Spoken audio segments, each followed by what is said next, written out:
Hello बच्चों, क्या हाल चाल। उम्मीद है आप बहुत अच्छे होंगे और अपनी तैयारी को बहुत जबरदस्त तरीके से कर रहे होंगे। इसी तैयारी को और जबरदस्त कराने के लिए मैं आप सभी बच्चों का इस 5 मिनट की सीरीज में स्वागत करता हूं। ये 5 मिनट की जो सीरीज है, इसमें हम 5 मिनट में कोई बोर्ड एग्जाम में मोस्ट इंपोर्टेंट टॉपिक जिसके आने की पॉसिबिलिटी लगभग 100% होती है, ऐसे टॉपिकों को हम केवल 4 से 5 मिनट में सॉल्व कराते हैं। और आज की क्लास में भी एक ऐसा ही टॉपिक है हमारे पास, धारावाही वृत्ताकार कुंडली के केंद्र पर उत्पन्न चुंबकीय क्षेत्र। और ये भी बोर्ड एग्जाम में कम से कम 3 नंबर का और ज्यादा से ज्यादा 5 नंबर का पूछा जाता है। तो समय ना वेस्ट करते हुए इस टॉपिक को आज सॉल्व कराते हैं। इस टॉपिक को जल्दी से क्या कराते हैं, सॉल्व कराते हैं।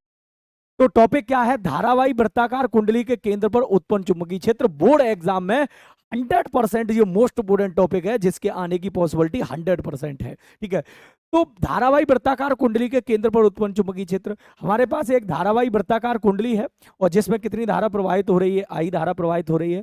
आप सभी लोगों को पता है कि अगर किसी वायर में करंट फ्लो होता है तो उसके चारों तरफ क्या उत्पन्न हो जाता है, चुंबकीय क्षेत्र उत्पन्न हो जाता है। ये बात सबसे पहले हमें किसने बताई थी, 1820 ईस्वी में ऑस्टर्ड साहब ने बात बताई थी।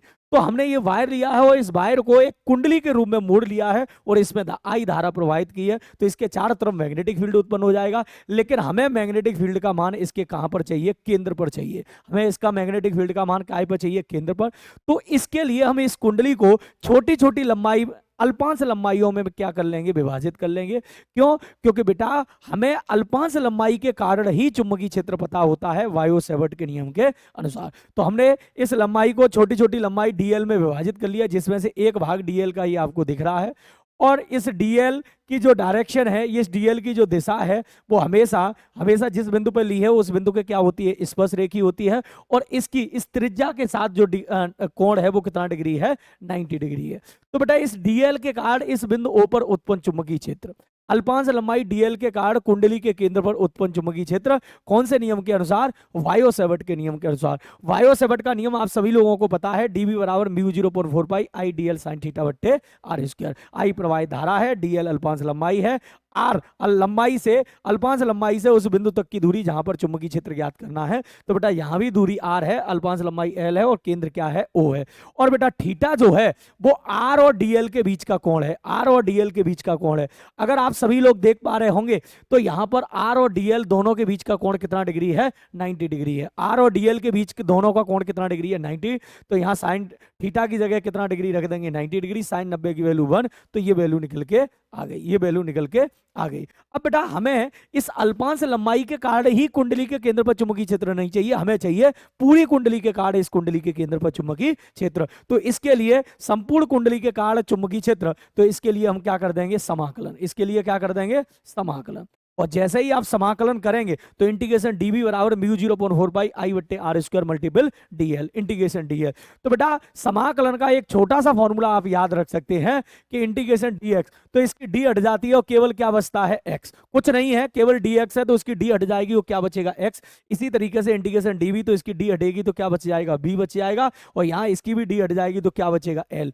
अब आप एक बात समझने का प्रयास कीजिए।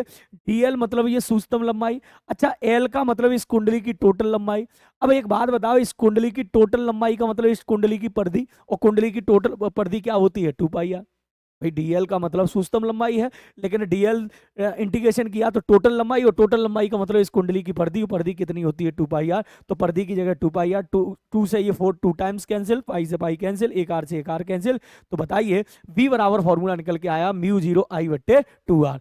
ये कुंडली में तार के एक फेरे लगाने पर इतना चुंबकीय क्षेत्र है। यदि हम कुंडली में तार के n फेरे लगा दें तो फिर कितना चुंबकीय क्षेत्र होगा, तो सर एक फेरे से म्यू 0 आई बट्टे 2 आर है, तो n फेरों से होगा म्यू 0 एन आई बट्टे 2 आर, म्यू 0 एन आई बट्टे 2 आर। ये एग्जाम में मोस्ट इंपोर्टेंट डेरिवेशन है जो मैंने आपको 4 से 5 मिनट में सॉल्व करा दिया। और मुझे उम्मीद है कि ये डेरिवेशन आपको बहुत जबरदस्त तरीके से समझ में आया होगा और आप इसकी एक बार प्रैक्टिस करिएगा और आप बोर्ड एग्जाम के लिए इस डेरिवेशन को जबरदस्त तरीके से तैयार कर सकते हैं।